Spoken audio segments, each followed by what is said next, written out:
Okay, we're talking about structure and understanding how these structures then affect our minds and our ability to either move toward the things that we want to do to create success or move away from them.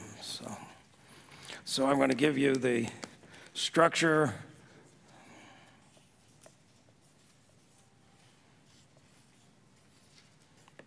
So I'm going to give you a map. Obviously, people that study this kind of structure is psychology, but frequently they complicate it. So we're going to come up with a quick tour de force of understanding how a human being operates and how all of these components begin to fit together. So probably the oldest model to understand human beings goes back to the Greeks and probably to the Egyptians. And it says if you want to understand a human being, there's three things you need to focus on: the external behavior, the actions, that verbal and nonverbal in the world, the internal states, emotions, feelings, and the internal process, thinking. Now then, so this is the basic map we start with of the structure. The structure of the human being is composed of these three things. So the external behavior is the cognitive dimension. It has to do with doing. It has to do with action.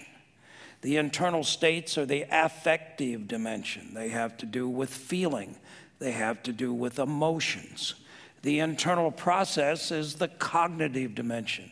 It has to do with thinking. Now, each of these then also has each of them has a language associated with them, and each of them has a content. So the content of the external behavior is actions, is behaviors that we can observe from the outside. The content of the internal states is values. This is where emotions hang out. This is what provides the energy. This is what provides the drive. Evan was talking about the mountains of good and bad, the mountains of positive and negative. This is where we make those kinds of judgments. Over here, an internal process, that the content is beliefs. So this is where beliefs hang out, is in the internal process. Now these things then begin to get connected together, and if we go in and investigate each of them, we begin to determine more structures. So if we look at the structure of external behavior, the body is capable of certain actions, and we can then measure these in terms of certain parameters, and we can explore various aspects of the physiology. And when we have coordinated movement, then we can begin to produce things from gross motor skills to fine motor skills, working in this area then, and with beginning then to put behaviors together in sequence to accomplish certain tasks. Now then, the internal states is the emotions. So the structure of the emotions, we got positive emotions, we got negative emotions. This is not a pejorative. Positive emotions charge the body, negative emotions drain the body. Emotions don't come out of nowhere. Emotions don't just come out of thin air, that we actually create emotions. It's just we're not aware of the process usually we use to do that. So emotions basically come from one of three places. They come primarily from the tonality of our internal dialogue, which is one of the ways that we create and sustain emotions. They also come from pictures we're making in our head, frequently outside our conscious awareness, or they come directly from experiencing sensations in our body. What are emotions structurally? An emotion is a matrix of sensations in the body to which we attach a label, in which we experience as positive or negative.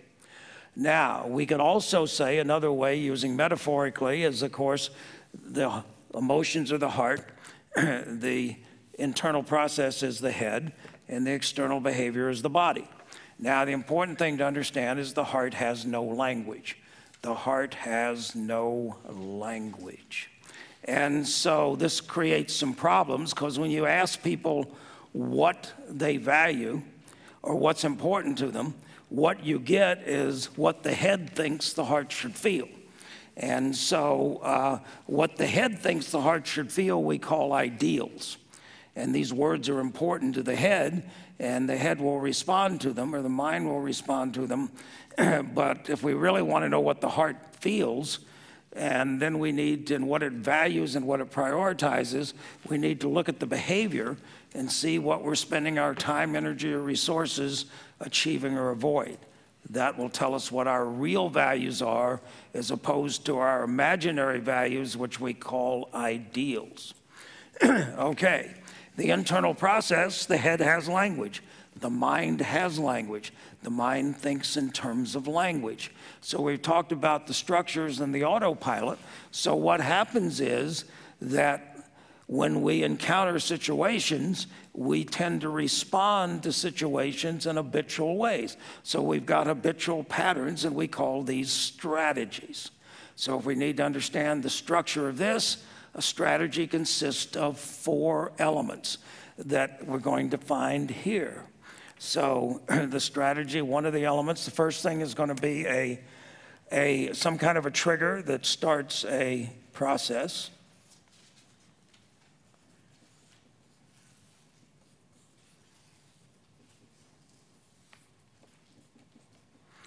So strategies are a sequence of representational systems that allow us to achieve a particular outcome. Representational systems are the building blocks of experience. They're the pictures in our heads, they're the kinesthetic sensations in our body, they're the tonality we talk to ourselves with, their taste, their smells, and their meanings. These are the building blocks of all human experience consist of. So the internal process, we've got then a habitual patterns of thought, which we call strategies. And the strategy is designed to achieve a particular outcome. And we've got something that triggers it or starts it. This is part of the structure. And what triggers it or starts it may vary in different situations, but up until a certain point in our life, we're not engaged in outcome-directed behavior towards a specific outcome. Something triggers it, it starts. So then in order to get that outcome, we got to find a path. In order to try to find the path, then 2 things are important. What are the options? In other words, what different paths could we take, and which is best? To determine which is best, we got to collect information about them. So if we're making a decision, something triggers us, like the decision to come to the seminar. An excellent decision you made. So at some point, something triggered that process, and then you looked at the various options for what you had in this time frame, and then you started gathering data about the various options. And then what you did is then you came to the next thing, is you weighed then these options against some pre-stored criteria that determined whether you're going to be here. It either looked right, it sounded right, it felt right, it probably didn't smell right or taste right, but there are weird people in the world, or it made sense, or a combination of these things. So that led you to this decision, and once the decision was made, then we've got a no-go, no-go. So if you had a match, then you came to the seminar. If you didn't have a match, then you're going to recycle in some way. You might have gone back, talked to more people, got more evidence, considered more options, or you might have actually lowered your standards and decided, well, it wasn't maybe everything you wanted, although actually it's more than you could want, but you didn't realize that, so you decided you would lower your standards, and that allowed you in order to come here. Or you may have kicked out entirely, which means you're not here, which means you decided to go do something else instead. So there's a structure to the internal process. It's a strategy. And we can go out in great lengths. We could spend several days just talking about this part of the equation. And if we were to go into it in more detail, we can understand basically all human activity involves these kinds of strategies, and that they're habitual and we use them again and again, and some are good and some are not so. It's not that they're good or bad, it's just some are effective and some are not so effective. But these are our mental habits. These are the structure behind our mental habits. And then once again, we talked about the behaviors. We've got a limited repertoire of behaviors, and that we've got a series of habitual postures that we spend most of our life in. We've got a set of habitual movement patterns. We've got a set of habitual tension patterns in our body, and all of these things are part of the structure that makes this up. Now, there are boundaries between these things.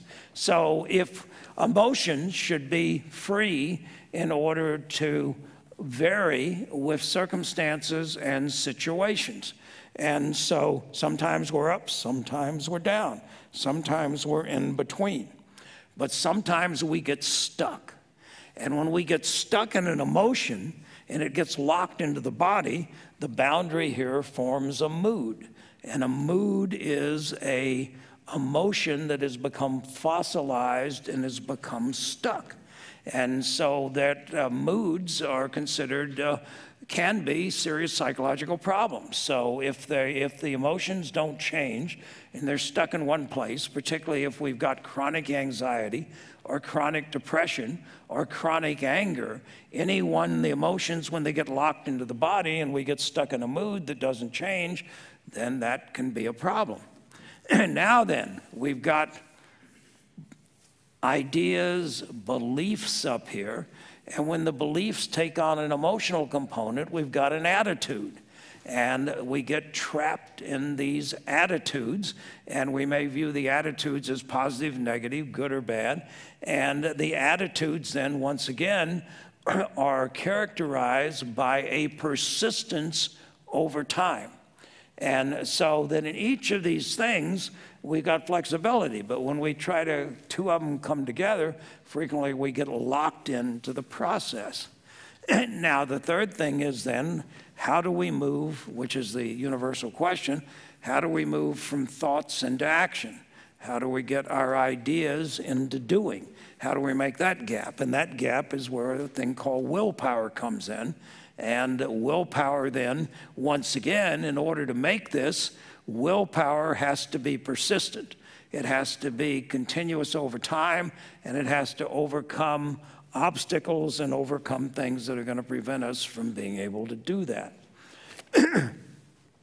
So this begins to provide us with a map then of where these things all begin to fit together and the structure behind them.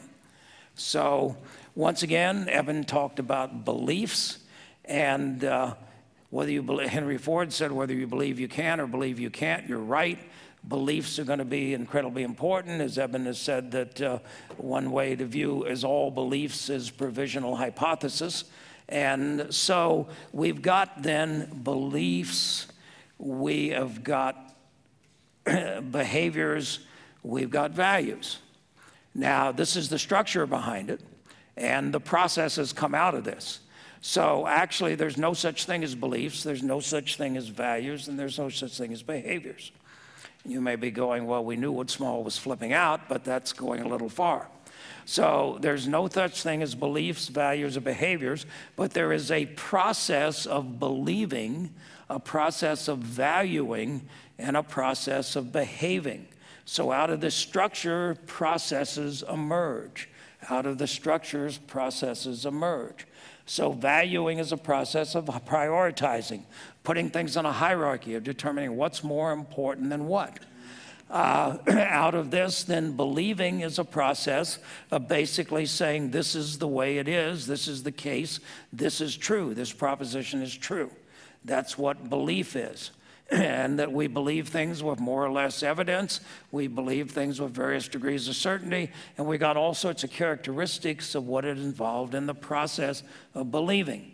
Out of here, we've got behaving. And some of our behaviors allow us to achieve our outcomes.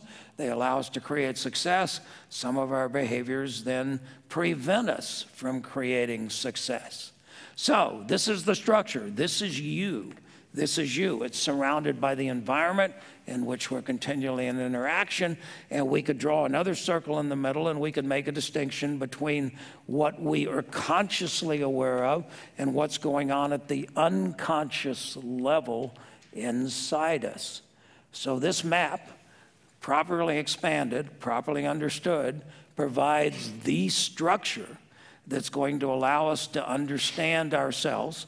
At some point in the future, Evan and I will do a seminar in which we will unpack the map in greater detail, but this is a succinct version of the basic structures from which all of these processes are going to flow, and from which all of the activity of the mind-body is going to come out of this and can be connected as a result of this.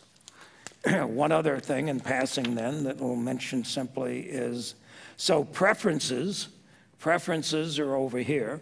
Preferences have to do with values. They have to do with orders of importance. We don't all think that we don't want everything to be of equal value. There's some things that are more important to us than others, and each of us will have different preferences. And then there's this thing called conscience, and so where does it fit into the thing? So conscious is kind of an internal knowledge of what's right and what's wrong, what's good and bad. Sometimes it's, I mean, we can talk about it metaphorically, but the basic idea is that we've got some kind of a structure inside of us that is on another level. And this is a level, a two-dimensional map of the human being. We could make it more complicated, whereas we could add three-dimensional elements to it, and therefore we'd add growth. We would have levels of evolution in each of these areas, which is some of the things we covered in a previous seminar in which we talked about the maps of the mind and the master map and the evolution of these things. Then we could also, if we wanted to make it more, add one final element in, depending on what your basic beliefs are about these things, is that we could say that each of us has a conscious mind. Each of us has an unconscious mind, that there's certain things we're unconscious of. And there's also what we could call a superconscious mind. So what is a superconscious mind? A superconscious mind, in order to simplify so we can move on, then would be our connection to something beyond ourselves, higher, greater, that we could then become in contact with and that could come through us. So the conscience may be a doorway then to the aspects of the superconscious mind that tells us what's appropriate and what's inappropriate. So the superconscious mind is the doorway then to the spiritual dimension. And in order to get there, we've got to go, this is the critical point, we've got to go through the unconscious, through consciousness, and in order to get to the superconscious. We don't just jump across the bottom. That doesn't work. And we can either evolve and grow up, or we can devolve, unevolve, and move downward. So be aware of the direction we're moving. So that's another part of the structure that we need to be aware of. So, in 20, 25 minutes, I've given you a complete understanding of everything you need to understand and know about the structure that is you. And once you understand the structure that's you, then you understand how you're constrained by this structure, which is what we are talking about. Got it? Excellent. So look back through your notes here. And what we're going to do, see if you can find the one element, the one thing that stood out as being kind of an internal structural issue, an internal structure that you can see is guiding your life like a pipe, like a mountain range, like an internal strange attractor, maybe more like an internal computer program. So we're going to go to the external strange attractors and really talk to those in the next section. Okay, excellent. Put the number 5 in the lower right corner. This latest challenge exercise.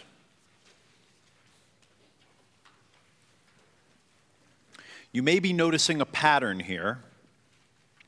What we're doing is we're learning about things that keep us on autopilot. We're learning about things that constrain our thought, emotion, and behavior. We're learning about the structures that determine our process. We're focusing on the challenges that we face in life. These go together. Is this making sense to you? All right? We experience these as being related.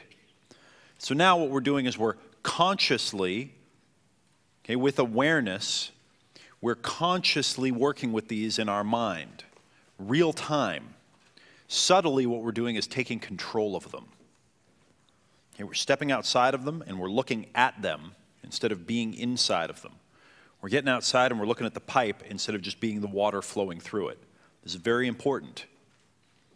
So now you're going to migrate and refine and integrate your challenges one more time. Okay, refine, migrate, integrate your challenges one more time. You should have at least one challenge in each box, okay, one challenge that integrates at least that one great insight that you had. Okay, at least that one great insight that you had.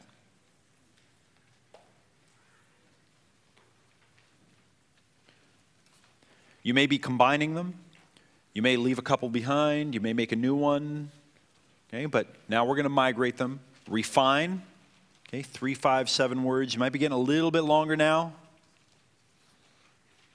Refine what you just learned and evolve. Word your challenge, incorporating what you learned in this section. Migrating. Make sure you've got one in each box. Some may get left behind. Some may get integrated together. Okay, refining and clarifying. Trying to get even more clear. Trying to really wrap your head around, get specifically around what is the challenge. What is the challenge? What is it? Okay, so no talking. Shh. If you need to talk, please step outside. This is very important. Okay, we're coming kind of to the end of a cycle with this whole phase of this part of the thinking of the program. Okay, so we're almost there. So make this migration. All right, good. Rise. Rise. Here we go. All right, so here's what I want you to do. Make a trek. Find someone you don't know.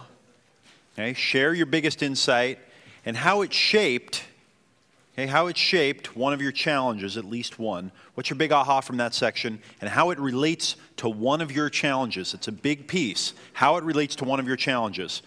Make a trek. Go. Feel free to come over here to the middle, go over here to the edge. Okay, who had an insight from that section that you really feel is going to make a difference in some way? You want to share? You already did. We don't want any more quivering at the mic. I love you, though, pretty much. All right. This guy right here? All right, good. Can I take this out of here? Oh, yeah, freestyle it. Good. Okay, cool. So my name is Raj Sandra. I'm from Santa Barbara. I'm married to Gabrielle. Hey, so hang on, time out Yeah. for just one sec here, Raj. So we've had these mics on these stands, and we've done, I don't know, what, a dozen programs or 15 programs. I don't think anyone's ever grabbed the mic out of the mic stand ever before. Hey, you know. But as soon as I saw him do it, and he just seems so much more comfortable, like holding on to the thing, right? What an innovation. We got to add it to the checklist. If you want to take the mic out, just put it back. All right, good. Thank you, Raj. Thanks for thinking outside the box. Well, I'm doing production at Power and Contribution, and we're always positioning the mic stuff, and I can't look at you and them at the same time. Well, you know, with this here, so that leads to kind of what I saw, and I'm an emotional chimp. You're an emotional chimp? So what I saw was that I just kind of had, like, looking at that overall structural picture with the three things, you know, the internal state, the internal processing, and the behavioral part. External behavior, yeah. And I just looked at all the different challenges that I had, and what I got was that everything that I do is driven in that internal state, and that then bumps up against the boundaries of the internal processing and the the external behavior. Uh-huh. And it gets locked in, and then every interaction I then take with the world is driven from that emotional chimping. And then I just got like, so what is my emotional chimping? And it's like anxiety, stress, fear, and maybe a little hatred, a little upset, a lot of upset. And so rather than like looking at, I want to get up earlier, I want to exercise like more regularly, I want to whatever, and like putting structures around those things, and then being this emotional chimp, those things will have a very short lifespan because my emotional state will start ruling it and say, oh, I hate this. And then I'll sleep in, and then I'll like not eat right, and I won't exercise because I don't feel like it. So rather than creating all these structures, which I'm like really good at, but I'm not good at sticking to them, I'm gonna start looking at my, that IS and working on like what is that chimping, and like noticing it and not like beating it up, but also balancing out which of those three things I'm coming from and trying to get some balance in there. And I think that's gonna shift how I approach these challenges. Good one. Excellent. That's great.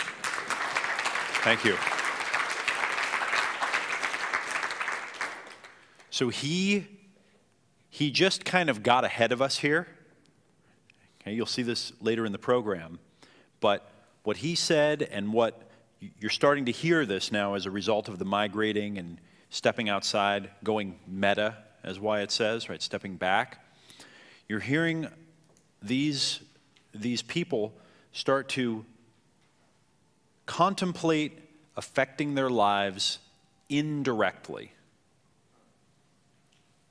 Right, that's the commonality. Okay? Affecting their lives indirectly.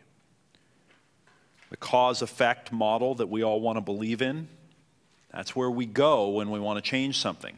We try to go put something in that first box and directly torque and change and affect what we want to affect in our life. And now you can see a few of us are making the leap to affecting our lives indirectly.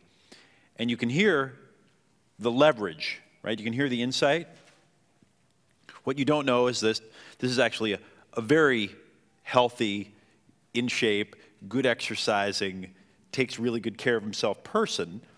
But that struggle that he's going through right now, he's going to go to work on the higher leverage issue. It's good. Thank you, Raj. Thanks for sharing that, buddy. I'm Zane. I'm originally from China and flying right now in Iowa. I have a big realization is when you're talking about a lot of the mountains. And I found that sometimes at night, I will kind of, before sleep, I will check the Facebook and check email and things. And I emotionally feel, oh, it's good. And mentally said, it makes sense. I want to know a little bit more about my friends. And I will also kind of trick myself. This is my style. But when you said the small mountains, I may feel emotionally good, but do I really feel exciting about this? No, it's just emotionally good, but no excitement. My mentally may say, oh, it makes sense, but do I really be more clear about my path? Do I really make understanding of my friends? No, it just makes sense. And I do not, I did not live my life in a unlimited and a very infinite way, but I just stuck in it's good, it makes sense, but not in a deeper level. That's a good one. All right. Thank you. All right, we're trading in the map for the real place, and we're all doing it. I'm Linda Feinholtz from Los Angeles. When I looked at the internal structures, what resonated and zinged for me was in this arena of beliefs. And when I went back to do the exercise, what I found is sort of unveiled a belief that I have operated with for decades. I have a 3-generation family history of catastrophic illness and deaths and sudden deaths, multiple members in each generation. And so there has been this underlying tone of, I could be dead tomorrow. So dot, dot, dot. When I'm with friends, family, and clients, I am 1,000% committed and focused and delivering and there. When it's about my stuff, there's this tone of, you know, yeah, I'm going to do the weight program, and yeah, I'm going to double and triple the size of my business. And it's the tone playing through all of it. So I look forward 4 days from now for that no longer playing me. Good. Yeah. Thank you. Thanks, Linda.